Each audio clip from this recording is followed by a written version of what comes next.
Hello UTPA, welcome to another episode of Grad School Now. I'm your host, Nikki Hernandez. In this month's episode, our graduate recruiter, Stephanie Ozuna, sits with the directors of the Masters in Criminal Justice program and the director for the Masters in Public Administration program. Let's check in and see what they have to say. Welcome, I'm Stephanie Ozuna, and on today's Grad School Now episode, we have two special guests. We have Dr. Gyamfi from Program Director for our Criminal Justice program, and we have Dr. William Turk from our Masters in Public Administration program. Welcome today. We'll go ahead and start off, jump into this. My first question is, can you talk a little bit about your specific program, why a student should get a master's degree in that specific program? Dr. Turk? Students should get a degree in our program, number one, if they're interested in graduate school, a graduate degree, and if they're interested in work in the public sector, either government work, government agencies, or nonprofits, then the graduate degree for them is a degree in public administration, a master in public administration. Great. And Dr. Gyamfi?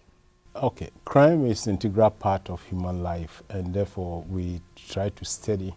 At the undergraduate, we say it's okay, but not enough. At the graduate level, that is where we want to train students to be master artisans, to master it on their own, to challenge some of these theories that have been put forward and come up with their own theories, and also to equip them to find better jobs. All right. Well, Dr. Turk, tell me, once a student's in graduate school in the public administration program, in terms of services available and faculty, what can a student expect? The great advantages of UTPA is that they can expect a lot of interaction with the faculty. Our classes are small. We try to limit the number to 15. We have some up to 20 this semester. And the other great advantage is almost all of our students are working full-time, in most of them in the private sector. And we schedule all of our classes in the late afternoon, either 4:30 to 7, or the evening 7 to 10. And so they can expect accommodation in class scheduling, and they can expect a lot of personal interaction with the faculty. That's awesome. Is the criminal justice program set up in the same manner, night classes as well? Okay, very flexible for our students who are working full-time. They can definitely come back and get a master's degree in either of those programs, right? Right, Okay. they can and do. Is there Saturday classes available? Not in ours, but we've certainly talked about it as we see our growth coming in the future. We've certainly talked about having weekends, doing a weekend. Okay, so that's something to come in the future. Right. What type of jobs are the people in your program, the students in your programs getting? What can they expect once they get a master's degree? What type of jobs do they get? And the short answer is at every level of government, local, state, and national, and nonprofits all over. Interesting that I should have this interview today, because in today's McAllen Monitor, there's a very large story about Judy Davila, who graduated from our program in May and has been hired to be the city manager of Sullivan City. Oh, wow. She was hired yesterday, accepted the job yesterday. And so we have her. We have a current student who is the city manager of Levia, and one of our alumni that I know of is a city manager in a city, one of the little towns on the way to Houston. And so they can expect jobs, finance directors, park directors, personnel directors in organizations of a public nature. Awesome. What about in the criminal justice program? It's the same, federal, state, local levels. We have some of our ex-students teaching at STC. Yeah. We have some of them teaching at high schools, and some of them go ahead to get their PhD. As a matter of fact, one of them is now teaching in Arlington, UT Arlington. Oh, wow. Right. Yeah. So the opportunities are enormous. I brought two books. It lists all the federal jobs criminal justice majors and master students can do federal jobs, from Homeland Security to FBI to name them, DEA and others. So I think the problem is the students taking the first step. If you take the first step to go into it, you know for sure that it's investment worth it. Well, it seems like if you get a master's degree in any of these two programs, you're giving yourself that competitive edge to move up in the public sector. I mean, city managers, that's awesome to be that in your sector. We didn't talk about this earlier. Do we offer some online programs as well, online classes? We have one or two. What we've been experimenting with are the hybrid classes, where they come person to person with the professor, and the two professors have done it in the past, but this semester they're doing it every other week. They come to class every other week and have a face-to-face class, and then the off week they do the online classes.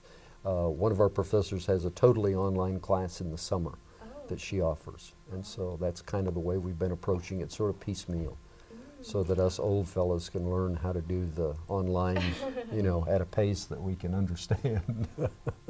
We don't have online courses, No online courses. Yeah, for It's now, better for being in class. we want it to be the way it is, sure. Right. When it comes to requirements, I know both of these programs, you have to start with the application, you need to turn in transcripts. What tips do you have for applicants regarding their application? What do you look for in a student when they're applying into your program? I basically look at grade point average from the undergraduate, and I look at their work experience, and we ask them to write a short essay about why they want to pursue a Master of Public Administration, and I look at that to see, number one, what their writing skills are, and number two, to get a feel for the person or the individual. Many of them have come and talked to me, and so I've had a face-to-face with them before I get their application, which is very nice. It's about the same process. The GPA is set by UTPA, so we can't change it, so we go by it. But what I'm interested in most especially is letters of recommendation. You may have a good GPA, but if a professor says, well, and then we are a little bit skeptical. Fortunately, we don't have that problem, So fortunately, the recommendations have been good, and those who come in, they excel. Okay, so recommendation letters is really important. I know I've been talking with y'all a little bit about it, but I know you prefer someone maybe with a relationship with them, being able to attest to their skills, maybe a professor that they had in undergrad. Those are the type of recommendations we look for. The GPA that we were talking about earlier, I know it has to be a 3.0 or higher so that you can stay competitive. Entrance exams, we do not require any GRE or GMAT, correct? So you do not need to take an entrance exam to get into both of these programs. Thank you so much for being on our show today. We really appreciate all the information that you gave us regarding the Masters in Public Administration and the Masters in Criminal Justice program. For you viewers out there who may be interested in the College of Social and Behavioral Sciences, we do have a list of our programs on our website. If you'd like to visit it, it's at www.utpa.edu/grad school. Go to our website or come visit us on the first floor of the administration building. Now I'll hand it back to Nikki, where she'll talk a little bit more with our featured student. Thank you, Stephanie, for all that information. So students, if you're interested in any of those two master programs, you can always email Dr. Turk or Dr. Ganem just to make sure that you're on the right track towards academic success. Also, the College of Social and Behavior Sciences invites you to attend the Grad School Info Session on November 3rd at the University Ballroom from 6 to 8 p.m. This will give you a chance to speak directly with the faculty regarding admission requirements and to also network with current graduate students and alumni. On November 10th, there will be a UTPA Fall Graduate Fair at the University Ballroom from 6 to 8 p.m. Students, this is an opportunity for you to meet one-on-one with the directors and faculty of all the graduate programs. Death from the Skies. This is a STEM lecture series presented by Dr. Phil Plate on November 15th at the Student Union from 7 to 9 p.m. And students who are interested in advancing their education in the College of Health Science and Human Services, come check out the Grad School Info Session on November 22nd at the University Ballroom from 6 to 8 p.m. Now on to our featured student. Julissa Flores shares her story on how she came to master a degree in public administration while faced with the challenge of being a full-time mother. Hi, my name's Julissa Flores. I'm originally from Progreso, Texas.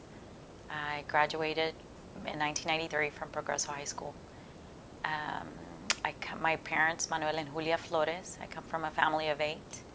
We're 8 siblings.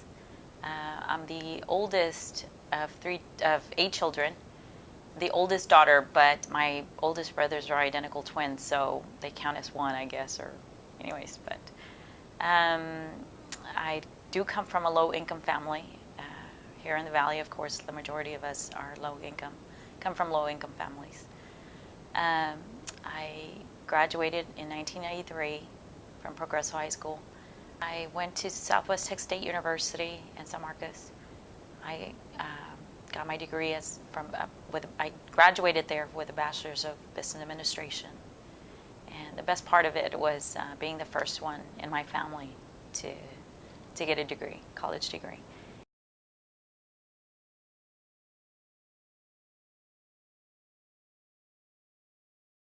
When I graduated with my Bachelor's of Business Administration, my first job was the first job that I got after I graduated was a grant secretary for a grant there at Texas State University. And that was my first job as I started. And it was at the university. So it's a public agency, you follow. And then after that, I learned a lot, by the way, in that position as a grant secretary. We produced a film documentary called Children of Las Colonias. And we presented it up in Washington, D.C. before a presidential or congressional caucus, the Hispanic Congressional Caucus. And it focused on children from the Valley and from El Paso that lived in colonias that got an education without struggling, without running water, without electricity. And, it made me reflect as to how important education is,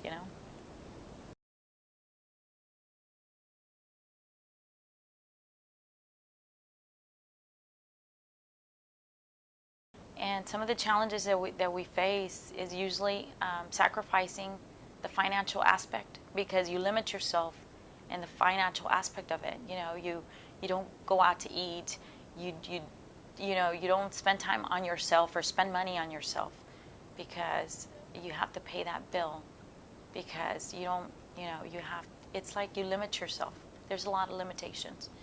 And then also my son was he was little, but he would always see me, He would always see me that I was always in front of the book, always reading, always doing homework, always anything that had to do with school, And he would always ask me, "Mom, what are you doing? Homework." And sometimes I remember him talking to his grandma on the phone, and my mom was saying, "Is your mom there?" And then I remember him saying, "Well, she can't be interrupted because she's doing her homework, She's busy."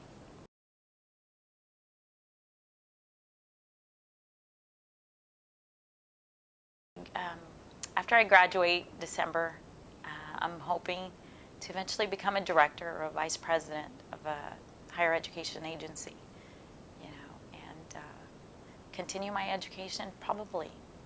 It's not in my plans yet, but I do want to take it to the next level. Whatever it is that I need to do to accomplish my goal, my career goal, I will. So there you have it. With plenty of willpower and determination, your goals are only a leap away.